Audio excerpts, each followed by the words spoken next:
अगर आप इस चैनल पे नए हैं तो इसको सब्सक्राइब कर लीजिए और बेल आइकन को प्रेस कीजिए ताकि हमारी नई आने वाली तमाम वीडियोस की नोटिफिकेशन आपको मिलते रहें और आप हमसे कनेक्ट रहें।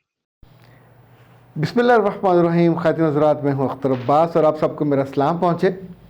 मौलाना रूमी ने एक इतनी खूबसूरत रवायत दर्ज की है अपनी किताब में, तो आज उससे आगाज़ करते हैं। उन्होंने कहा कि एक दफ़ा हज़रत मूसा ने अल्लाह ताला से कहा कि अल्लाह, मैं तेरी हिकमत नहीं जानता, मगर मैं जानना चाहता हूँ कि तू इंसानों को पैदा करता फिर मार देता है, इसमें भला क्या हिकमत है। तो अल्लाह ने जवाब में नाराज़गी का इजहार नहीं किया, कहा कि मैं तेरी नीयत जानता हूँ, तू समझना चाहता है और नावाकिफ़ों को, नादानों को बताना चाहता है, तो इसलिए तू ये करके जाके गंदम की खेती बीज। फिर उन्होंने गंदम बीजी, जब पक गई, इन दिनों पाकिस्तान में भी गंदम पकने वाली दूर तक आपको पके हुए खेत नज़र आते हैं, तो फिर उन्होंने वो गंदम काट के फिर भूसा अलग किया, दाने अलग किए। जब ये प्रोसेस हो गया तो अल्लाह ताला की आवाज़ आई। अच्छा, उस ज़माने में अल्लाह ताला बराह रास्त हम कलाम होते थे, बाद में अल्लाह की ये सुन्नत उसने जारी नहीं रखी। हज़रत Musa was the last person, last prophet की जिनके साथ अल्लाह बराह रास्त हम कलाम हुआ। तो कहा, मूसा तूने ये क्या किया, खुद तूने बीज बोए, खुद तूने काट दिया, अब उनको भूसी अलग कर दी है, दाने अलग कर दिए। तो हज़रत मूसा ने कहा, या अल्लाह, वो बीज मैंने बोए थे, पक गए तो काट दे थे, जब कट गए तब दोनों इकट्ठे रहते, ये तो कोई बात मुनासिब नहीं थी। सो भूसा चूँकि अलग काम आता है, दाने अलग काम आते हैं, तो दोनों को मैंने अलग अलग कर दिया। तो फिर अल्लाह ने कहा, ए मूसा, इसी तौर पे याद रख, मैंने इंसानों की दो तरह की रूहें बनाई हैं, एक अच्छी और एक बुरी। सो जो अच्छी रूहें हैं उनको मैं जन्नत में भेज देता हूँ, और जो बुरी रूहें। हज़रत मूसा का जवाब सुन के अल्लाह ने कहा कि जो रूहें हैं वो भी दो तरह की हैं, एक पाक रूहें, एक नापाक रूहें। तो पाक रूहों को मैं इसलिए मरने के बाद अलग कर देता हूँ कि वो जन्नत में चली जाती हैं, और जो नापाक रूहें हैं मरने के बाद उनको मैं दोज़ख में भेज देता हूँ।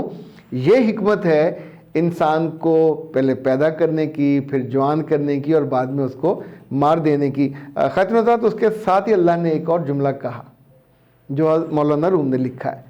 कहा कि मैं एक पोशीदा ख़जाना हूँ और मैंने चाहा कि मुझे पहचाना जाए, लिहाजा मैंने मखलूक को पैदा किया। और ये जो मखलूक की सिफ़ात हैं, इनफैक्ट अल्लाह ने अपना उसमें से इजहार किया।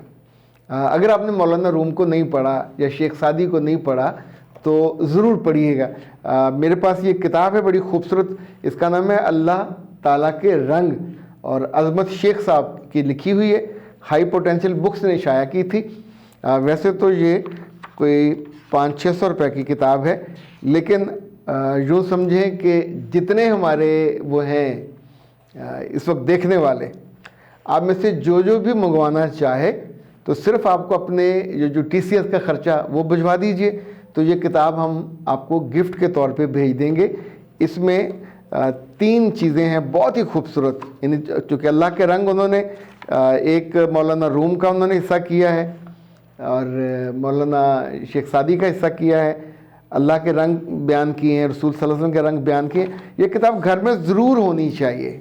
ओके जनाब, अब आते हैं आज के मौजू की तरफ। एक शरारती सी लड़की हमें टकरी है, मुझे रक्षी कहते हैं, रक्षंदा बुखारी मेरा नाम है, बड़ी बड़ी बातें करते हैं आप, मैं थोड़ी मुंह फट हूँ। तो मुझे आपसे ये पूछना है 3 सवाल, हमें तो बड़ा समझाते, तो ज़रा ये बताइए कि ख़ुद आप कितने मुनज़्ज़म हैं। आप लड़कियों को कहते हैं ना कि जब घर जाओ शादी के बाद तो अपना कमरा मुनज़्ज़म करना और अपना वाशरूम मुनज़्ज़म करना। तो पहला सवाल उन्होंने, अच्छा ये कुछ सवाल टॉन्टिंग होते हैं, पर मुझे लगा रक्षी कहती मैं मुंह फट हूँ, मशहूर हूँ, तो मैं चूँकि अब इतने सालों से यूनिवर्सिटी में पढ़ाता आया, ट्रेनिंग कराता हूँ, तो लोगों के बहुत ब्लंट सवाल लेने की भी आदत है। उस पर आम बंदा या आम लोग हमने देखा है, बड़े बड़े असातिज़ा चिढ़ जाते हैं, गुस्सा करते हैं, तो मैं इस पर बिल्कुल गुस्सा नहीं करता। जब ये सवाल मेरे पास आया मैंने बिल्कुल मुस्कुरा के, फिर दूसरा सवाल था, आप अपने कपड़ों को और टाइयों को कैसे हिफाजत करते हैं या ऐसे फेंके रखते हैं। तीसरा, क्या रात को आप स्लीपिंग सूट पहनते हैं या दिन वाले कपड़े ही फड़का देते हैं। रक्षी बेटा, एक होता है सीइंग इज बिलीविंग, देख के एतबार आता है। तो मैंने ये क्लिप शूट करने से पहले अपने वार्डरोब में गया और वहाँ की एक तस्वीर बनाई। ज़रा देख लीजिए, ये मेरा वार्डरोब है।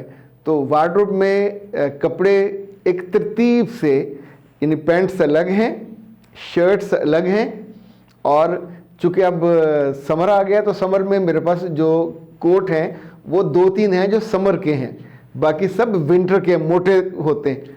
तो जो मोटे कोट हैं वो सब तह करके और ड्राई क्लीन होके अगले साल के लिए अलग कर दी, वो आपको अलग दिखाता हूँ। फिर इसी में अब मैं चूँकि ज़्यादा वॉश एंड वेयर कपड़े पहनता हूँ, यानी जो कुर्ता और पजामा जो मेरे वो थे कल्फ, तो जो कल्फ वाले हैं वो सब एक साइड पे रखे हुए। तो जब मैंने वो पहनना हो, बहुत कम पहनता हूँ, लेकिन वो हैं बहुत सारे। पिछले सालों में मेरी बेगम मुझे सुला के देती रही हैं, पर ये वॉशिंग वगैरह तो मज़ा है, फटाफट गया, प्रेस किया, पहन लिया। अच्छा, अब आपको दूसरी बात बताऊँ, मैं अपने कपड़ों को या अपनी ज़िंदगी को कैसे मुनज़्ज़म करता हूँ। मेरे पास पिछले, यानी जब से मैं प्रोफेशनल लाइफ में हूँ, 35-36 साल तो हो गए, तो मुझे टाइयाँ बहुत पसंद हैं। तो मेरे पास टाइयों की बहुत बड़ी वैरायटी और कलेक्शन है। यानी जब मैंने पहली जॉब की तो भी मैंने सूट, टाइयाँ और शर्ट्स खरीदी और उनको मैं बहुत हिफाजत से रखता था। अच्छा, जो सूट हैं ये ज़ाया नहीं होते, तो फिर मैं ये करता हूँ कि 8-10 साल के बाद बाकायदा ऐलान करता हूँ कि जिसको सूट चाहिए तो वो घर आएँ, अपने साइज़ का मैं उनको सूट उनको दे देता हूँ। और अब आपको मैं मज़े की बात बताऊँ, मैं चीज़ों को कैसे हिफाजत से रखता हूँ। ये जो शर्ट मैंने पहनी हुई है आज मैंने खुसूसी तौर पे निकाली। ये पहली शर्ट थी जो ब्रांडेड मैंने ख़रीदी, इट वाज इन 91 और पैनोरामा से ख़रीदी, और अरमानी उस वक्त बड़ा ब्रांड था। ये चमकीली है, बहुत ही अच्छा इसका स्टफ़ है। ये देखें, ये अरमानी का उस पर लोगो लगा हुआ है। तो 91 का मतलब है 2001, 2011, 2021 और 33 ईयर्स। ये वो शर्ट है, उस ज़माने में सब सिंगल कफ होते थे। ये मैं आपको कफ लिंक खोल के बताता हूँ। ये पहली दफ़ा आया था, डबल कफ उसमें आया था, और उधर है डबल। तो इसका मतलब है मैं चीज़ों को संभालता हूँ, ऑर्गेनाइज करता हूँ, और बाज़ दफ़ा पूरा साल उसके पहनने का नहीं आता वक्त पर, मैं उसको संभालता हूँ। आजकल जो कॉलर हैं फिर दोबारा ये वाले आए हैं। बीच में वो बकरी के थनों वाले कॉलर लंबे लंबे आ गए थे, छोटे छोटे आ गए थे।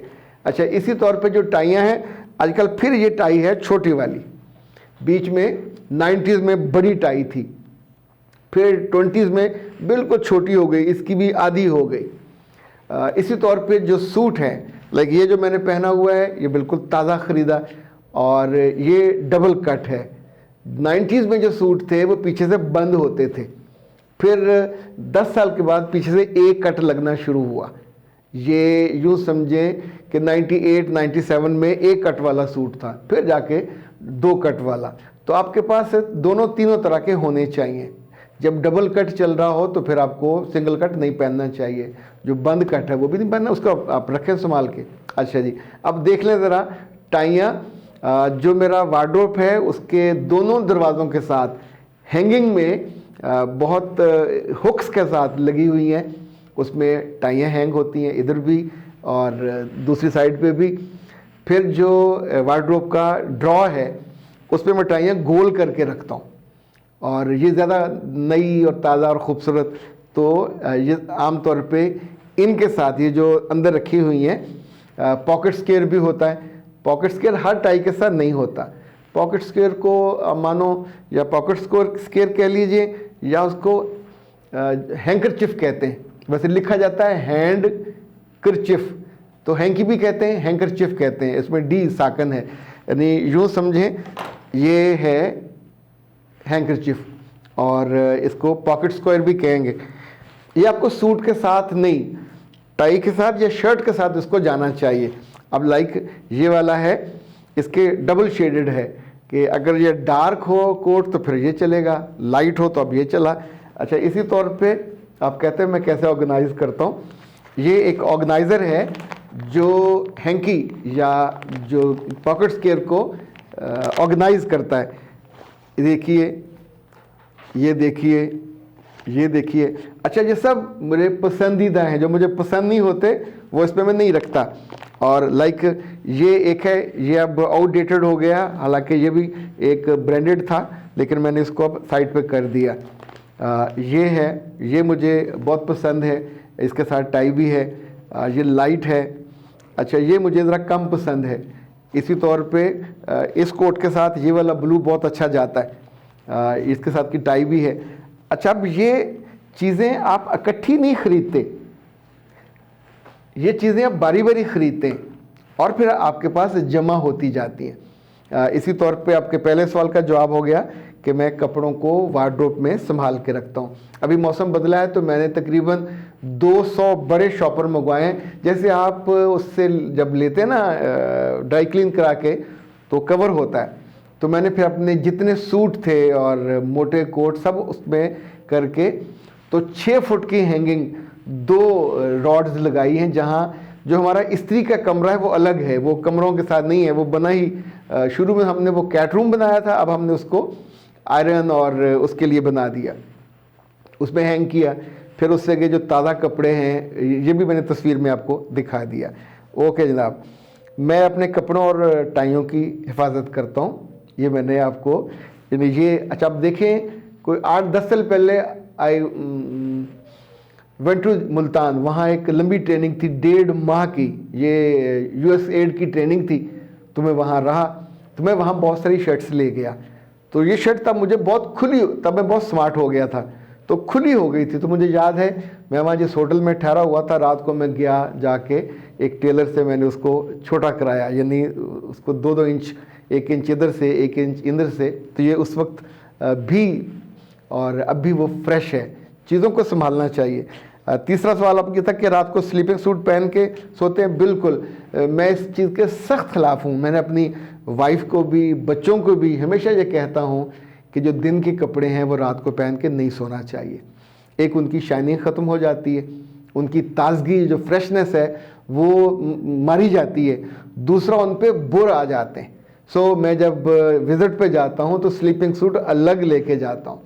गर्मियों के स्लीपिंग सूट ज़ाहिर है और होता है, और जो सर्दियों के वो तो आप ज़रा मोटे ट्राउज़र होते हैं वो होते हैं। सो जब मैं आपसे कोई बात कर रहा होता हूँ तो यकीन मानिए मेरी आंखें आपसे बात करती हैं तो आपके दिल पे लफ्ज़, आपके दिल पे इसलिए उतरते हैं कि उन चीज़ों पे मेरा बिलीव होता है। मैं कभी आपको खुश करने के लिए या कोई ऐसी झूठी बात या ऐसी बात जिस पे मेरा बिलीव ना हो। अब देखिए, मुझे अपने रब से दुनिया में सबसे ज़्यादा मोहब्बत है, तो मैं जब भी इज़हार मोहब्बत करूँगा सबसे पहले उससे करूँगा, फिर नबी सल्लल्लाहु अलैहि वसल्लम से, फिर बाकी रिश्तों से। सो जो आपका बिलीव होता है it speaks louder than words. सलामत रहिए, आबाद रहिए, शाद रहिए। ऐसे सवाल भी करते रहिए, कोई हर्ज नहीं है। जो सवाल आपकी ज़िंदगी को स्मूथ करे और कुछ सीखने में मदद दे, कर लेना चाहिए। अस्सलाम वालेकुम।